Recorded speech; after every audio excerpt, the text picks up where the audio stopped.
মোৰ কিছুমান দুষ্ট বন্ধুৱে মোক এই জায়গাটোত চুলি নথকাত বৰ মোক ঠাট্টা কৰে, বুজিছেনে? বৰ ঠাট্টা কৰে। কিন্তু মূৰত চুলি নথকাত মই কিন্তু নিজকে গৌৰৱ অনুভৱ কৰোঁ। কিয়নো এই পৰ্যায়টো, এই যিটো পৰ্যায়, এই পৰ্যায়টো আহি পাবলৈ মোক 40টা গৌৰৱময় বছৰ মই অতিক্ৰম কৰিহে এই পৰ্যায়টো পাইছোঁ। 40টা গৌৰৱময় বছৰ গৰকাৰ পিছতহে এই পৰ্যায় আহি পায়। সেয়েহে মই নিজকে ধন্য মানো, গৌৰৱ অনুভৱ কৰোঁ। আৰু আপোনালোকে জানে আজিকালি ৰাস্তাত ওলালেই হেলমেট বিচাৰে, MBI পুলিচে হেলমেট বিচাৰে। মই কিন্তু প্ৰত্যেকবাৰ বাচি যাওঁ, সাৰি যাওঁ। পুলিচ দেখাৰ লগে লগে এনেকুৱা কৰি দিওঁ, পুলিচে হেলমেট ভাবে যাওক যাওক বুলি কৈ দিয়ে, তেনেকৈ বাচি যাওঁ।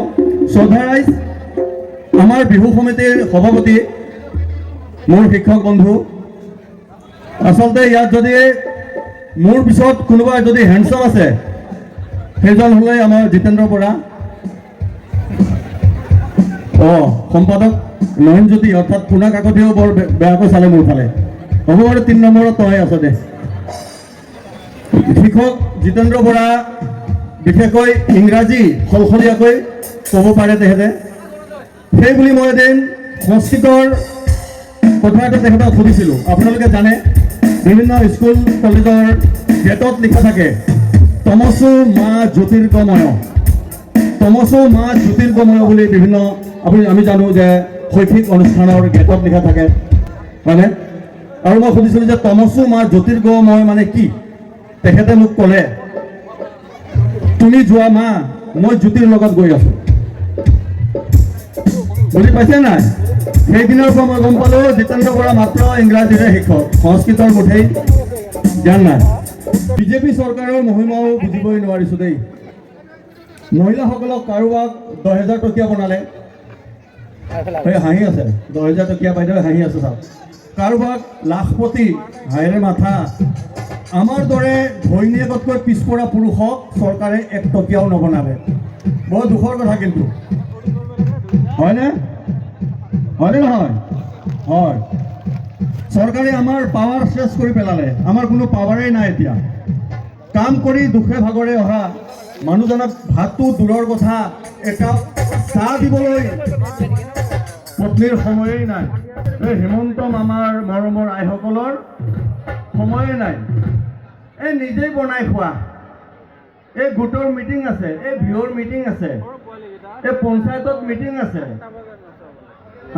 MLA ছাৰৰ লগত মিটিং আছে, এই মুখ্যমন্ত্ৰী ছাৰৰ লগত আজি মিটিং আছে। এই বাবা, এই মাইকীটো মোৰ নে চৰকাৰৰ সন্দেহে হয় কেতিয়াবা। সঁচাই কৈছোঁ কিন্তু আপোনালোকো চাগে ভুক্তভোগী নহয় জানো?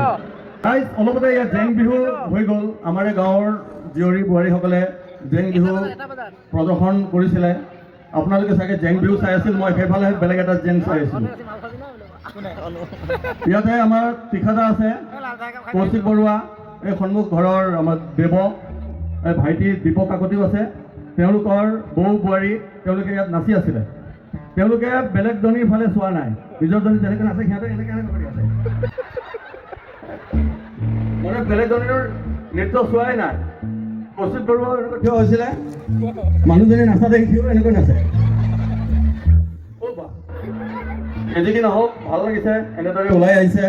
শেষত যদি ভুল ভ্ৰান্তি হৈছে ক্ষমা বিচাৰি সকলোকে সেৱা আৰু নমস্কাৰ জনাই আজিলৈ ইমানতেই বিদায় লৈছোঁ। অহা বছৰ ইয়াতকৈ একেবাৰে দমদাৰ জমনি লৈ আহিম বুলি প্ৰতিশ্ৰুতি দিছোঁ। ধন্যবাদ।